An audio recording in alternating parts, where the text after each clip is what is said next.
Alex Kate, our president. I'm here with Will Starks, who returns to action at LFA 122. How are you? I'm doing well, man. Just got done with an active recovery workout. Got my right hand man next to me, little Milo. No, just having fun, man. Embracing the process leading up to the next fight. Awesome. Well, Milo looks very, very cute. What kind of dog is that? He's an Alaskan Klekai, Oh, actually. So they're bred down from Siberian Huskies to be like toy and medium sized. man, that's such a cute dog. He's, I am low key jealous. he breaks many brains. That's funny. Yeah, but Um, I just want to say thank you so much for joining me during fight week. You're 3 days out. How are you feeling?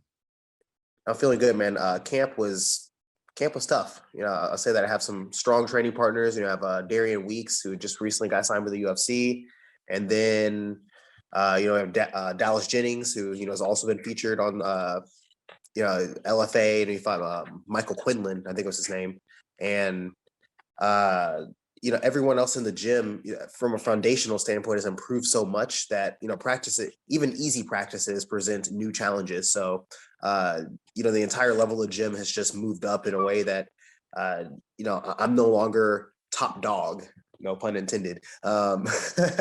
And it's made for a new season or a new chapter here at Hewlett House MMA. Awesome. But before we get to your fight, I wanted to talk about your last fight. It's been about 3 months since your fight at XKO 54. How did you feel about that performance? Man, so I was pretty exhausted just going into that fight because it was a very active season. That was fight number 3 within a 2.5 month span. And obviously I was fortunate enough the fight before to have a catch weight bout. It was a short notice one for LFA. So with this one, I knew I was gonna either have to be on top of my fundamentals, follow my P's and Q's and see the fight out to the very end. Because this guy was tough. He was, he didn't have a huge win streak or anything like that, but he was, it looked like he had moved camps and was trying to really readjust his life and get his career back on track. So I knew he was going to bring, some heat that fight. I would have liked to have put a stop to him. It was an opportunity to really showcase my striking and kind of play the Matador style, counter defensive approach. So I was happy with many areas of the fight. I wish that I had the opportunity to mix it up with Stephen Wright. He's a coach out there in Fort Worth, Texas, that I trained with for a few years while I lived out there, like 2016 or late 2016 all the way to 2019. So, I kind of maybe wish I had a little more time to go over tactics with him. But overall, it was nice to be able to slowly let my hands go and to not necessarily stand my ground, but to exchange with an aggressive forward-moving striker, which is what I'm going to see coming up for this next event at LFA 122. So I think it was a great, I'm using sports science terminology, it was a great potentiation fight. Kind of got my brain and my body set. It was a good warm-up fight for this next one, and I imagine this one will do the exact same. Awesome. There was a 3-year break between 2017 and 2020 where you didn't fight. Why was that?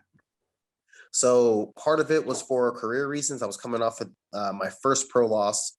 It was a pretty nasty knockout by Michael Cora on Titan FC. So I was recovering, just from brain mental health and a brain health standpoint. I wanted to make sure that going back into the fight, I wasn't predisposing myself to any more than you could doing a contact sport, neurodegenerative conditions. And, so then I had suffered an ACL tear a few months after. So I was going through some personal issues at home. I went through a nasty divorce and, in the middle of all that, like I said, I had recovering from the brain trauma and then preparing for ACL surgery and then coming back from that.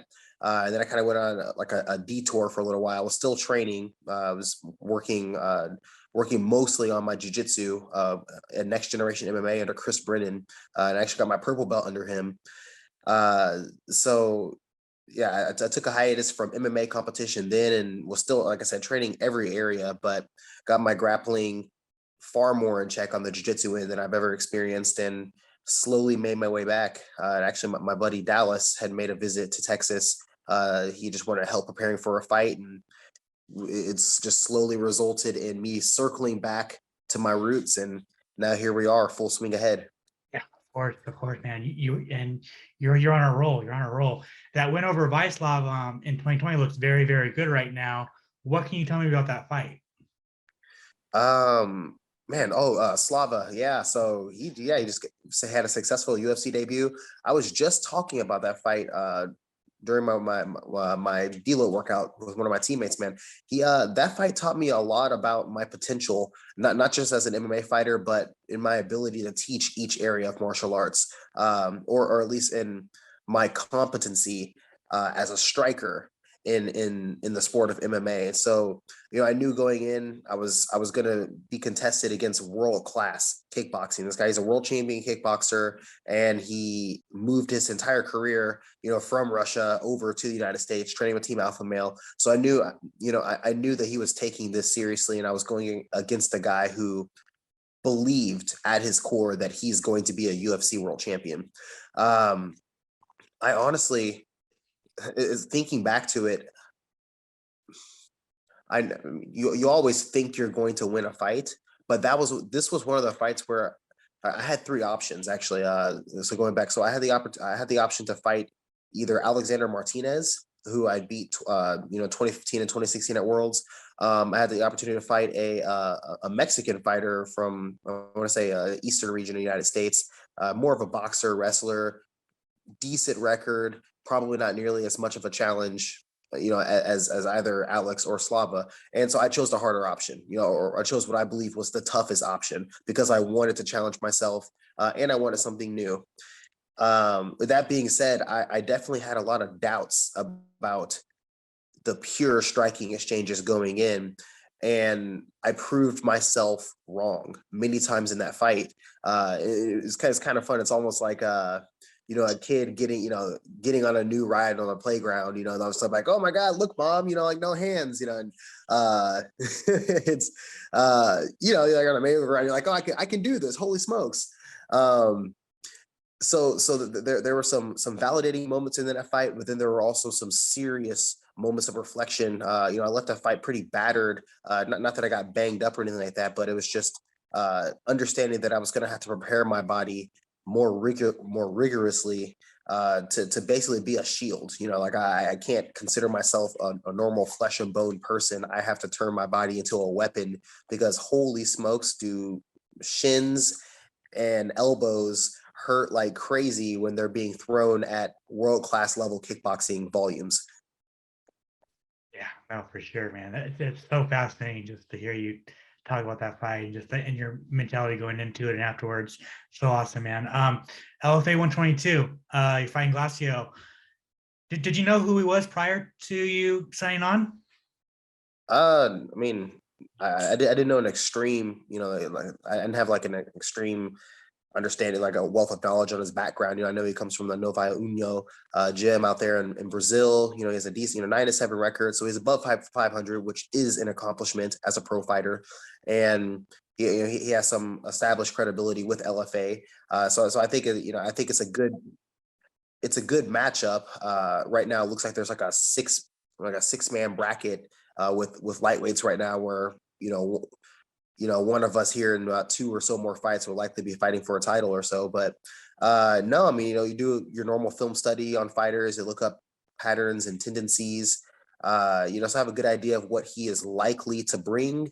And then I'm always assuming that a fighter is going to be better than their last fight. So, I'm expecting more from him. I don't know if there'll be any drastic changes foundationally as far as who he is, as a fighter, as his MMA identity, but he's a forward-moving, kind of like I said, my last guy, he's a forward-moving, aggressive striker. He has good takedown offense. I know training out there, he's got he is jiu-jitsu competent for sure, but he is a fast starter that fizzles out. I'm not banking on the fizzling out, but all fighters start at a certain pace and it decreases over time for the most part, with the exception of the outliers, that stand at the top of the UFC stats board. So I have a pretty decent idea of what to be prepared for, and then I'm prepared for better. Well, I mean, you already answered my two follow-ups of what you think of the matchup and how you think it's going to go down. Do you have a prediction for the fight? I honestly will. I mean, I'm kind of turning into I'm kind of turning into the guy that like out maneuver, out IQs this guy until he eventually is just like, okay, fine, we'll just end up on the ground. Okay, fine, take my neck, whatever. So like, yeah, there might be striking exchanges. Based on my history, it could go deep. Deeper into the second round, maybe the third, and we could end up on the floor where there's an opportunity for ground and pounder or submission. I would like to believe in the growth that I've, or some of the skills that I've acquired during this off season. I did have, I had a long enough break to kind of recreate myself. So I would like to see myself capitalizing on opportunities, during my maneuvering that I wouldn't usually in the past, and maybe see a KO finish, or at least wobble him and then see an opportunity for an earlier TKO or submission finish, in the first round. That would be nice. I think to put a stamp on my career and to start to make a legitimate run toward the UFC, finishing fighters in a spectacular, not necessarily flashy, but in a dominant fashion would be good. So maybe there's an opportunity with his forward aggression to, use that against him and to open up, a solid counter. But like I said, I'm going to always err on the side of being smart and calculated. And if I don't take that opportunity, I'm just going to be the better fighter and always put myself in the best positions to make sure I'm not getting hit and to make sure that I'm hitting him. Finally, so there's a lot of rumbling that a win, could eventually get you on that Contender Series this year. Do you want to get on that, or would you prefer just to go straight to the UFC? I'm all right with either route at this point. I've put in, April this year will mark 10 years in the sport. I have many other goals outside of being a pro world champion MMA fighter. I have educational goals. I have relational goals, to be a great husband someday, a great father. So I'm ready for this to pay off. I've invested 10 years in this. If that means getting into the Contender Series and then in the UFC, awesome. If that means the UFC calls me up, great, let's go. I'm at this point, I'm ready, and I know how to systematize and approach from a sports skill standpoint and from strength and conditioning and diet. I know how to do it, and I know how to allow people that have been there before me to help me. I'm with Paradigm Sports Agency now. I have a lot of great people behind the scenes that are working to mentor and ensure that I'm making the best decisions. So either one, man. At this point, UFC, holy crap, sign me. If I fall flat on my face and I'm not, and it turns out I can't make the cut, then I'll find out when I get there. But otherwise, 10 years, this win will make me 30-3 in my career overall with 2 IMAF world championships. 90% of the time I'm winning. I'm ready to rock and roll. Let's get it. Right. I just wanted to go back right there. You said you had some educational goals. What are those?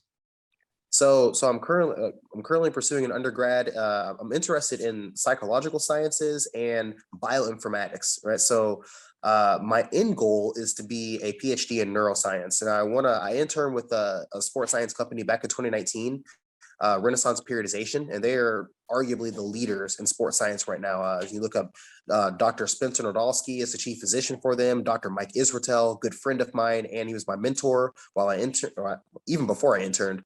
He's a chief sports scientist. And then my good friend Jared Feather, he's our bodybuilding contest prep coach. So everyone on staff, they all have higher education. The majority of them are either PhDs or RDs in their respective field with sport backgrounds.